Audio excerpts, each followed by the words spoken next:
La Edad Contemporánea es el periodo histórico que abarca desde el año 1789 con la Revolución Francesa y se extiende hasta la actualidad.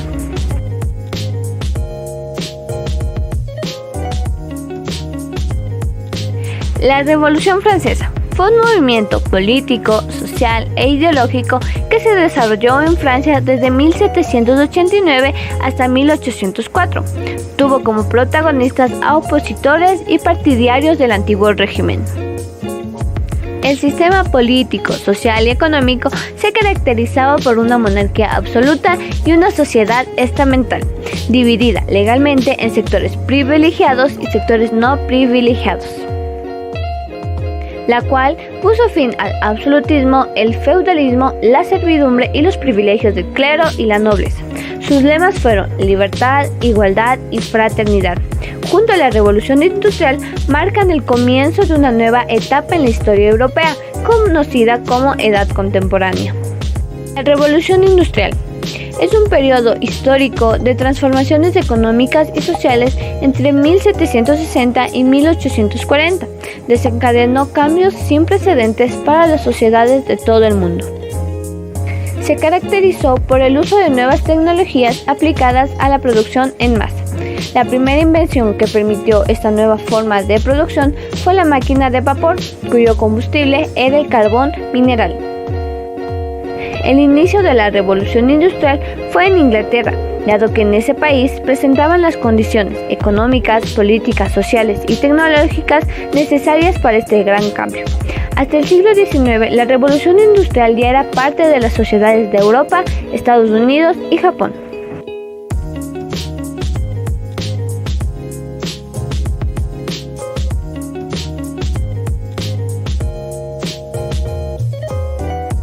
En las bases de la educación contemporánea se dio una concepción de la educación, una concepción del conocimiento, una forma de concretar la acción de enseñanza y de aprendizaje.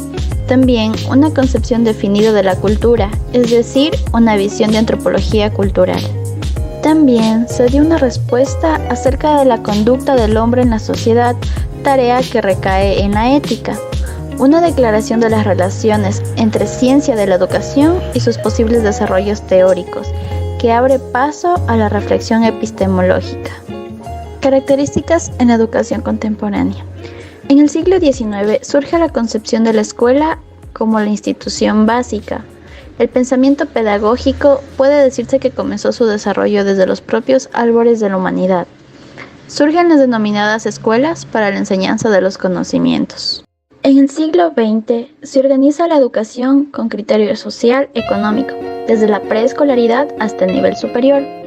Se promueve la igualdad de oportunidades en educación.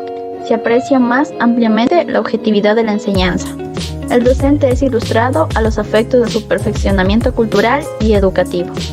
Se valora la personalidad del educando y la guía oportuna para su desarrollo total. Se estudia y profundiza la influencia del contexto escolar sobre la educación. En el siglo XXI, la educación busca dentro de sus objetivos últimos la formación integral del ser humano.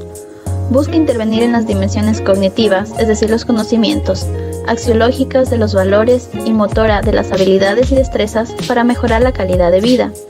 También exige el desarrollo de capacidades, pensamiento sistemático, trabajo en equipo, abstracción y aprender a experimentar. Prepara al joven para tener la facilidad de encontrar salidas pertinentes y adecuadas. A través de la educación contemporánea se desarrollan capacidades físicas e intelectuales, habilidades, destrezas y técnicas de estudio. Modelo educativo. Este se basó principalmente en el método educativo de Pestalozzi, que tenía como objetivo adaptar el método de enseñanza al desarrollo natural del niño. Este debía aprender de sus propias experiencias. En este modelo, el aprendiz desarrolla sus facultades y virtudes de forma natural, mientras que el papel del profesor es ser circunstancia propiciadora de ayuda para que éste pueda lograr fácilmente su objetivo. Es necesario considerar el desarrollo armonioso de todas las facultades del educando, siendo estas la cabeza, el corazón y las manos. El modelo educativo de la edad contemporánea también tuvo como rama de ayuda el método de Montessori. en el que su pedagogía podía resumirse en unas cuantas ideas. Los niños serán capaces de aprender así inconscientemente. El ambiente del aula debe ser sencillo, limpio y ordenado. Los maestros deben ser vistos como guías en el que ante todo tienen que ser grandes observadores de los intereses y necesidades de cada niño. El aula de clases es indispensable tener materiales didácticos autocorrectivos, refiriéndonos al uso de materiales manipulativos, para que el niño interactúe con ellos y aprenda mediante una experiencia propia utilizando la vista, el tacto y el oído. Gradación en la edad contemporánea, en la escuela infantil. La escuela infantil fue fundada por Owen Robert en el año de 1816, en el que los niños eran instruidos y vigilados en su totalidad. La enseñanza de estos eran los rezos y los cánticos religiosos. En esta escuela infantil se buscaba aumentar la educación al aire libre y los trabajos manuales para que estos puedan desenvolverse por sí solos. Frobel Friedrich crea instrumentos educativos y didácticos para una mejor enseñanza y un mejor aprendizaje. En la escuela infantil se fomentaron los valores religiosos utilizando los métodos e instrumentos educativos, además de las actividades manuales y el trabajo en equipo. La primaria y la secundaria. En estas dos etapas la enseñanza pasó de ser solo juegos didácticos a materias específicas como lo son la lengua y las matemáticas, además de las ciencias aplicadas en la revolución del siglo XXI. Aumenta la investigación universitaria junto con la secundaria. Dentro de la primaria y la secundaria surge la escuela técnica, especializada en la educación industrial. Una de las cosas más importantes que sucedieron en la primaria y secundaria de la edad contemporánea fue el objetivo de reglamentar la educación además de transformarla. En esta surge la creación de la pedagogía y la experiencia educativa, refiriéndose a la educación para los maestros. Toda la educación y enseñanza comienza a basarse principalmente en los trabajos manuales. Se desarrollan y crean las escuelas activas que tenían como objetivo formar a las personas y estudiantes para su plena integración en la democracia, sobre todo con un espíritu crítico, además de darse la inclusión de los estudiantes con capacidades diferentes, dicho de otra manera, con padecimientos físicos.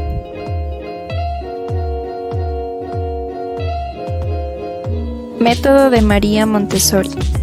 Caracterizado por prever un ambiente preparado, ordenado, estético, simple, real, donde cada elemento tiene su razón de ser en el desarrollo de los niños. El aula Montessori integra edades agrupadas en periodos de 3 años, lo que promueve naturalmente la socialización, el respeto y la solidaridad. Los niños trabajan con materiales concretos científicamente diseñados, que brindan las llaves para explorar el mundo y para desarrollar habilidades cognitivas básicas.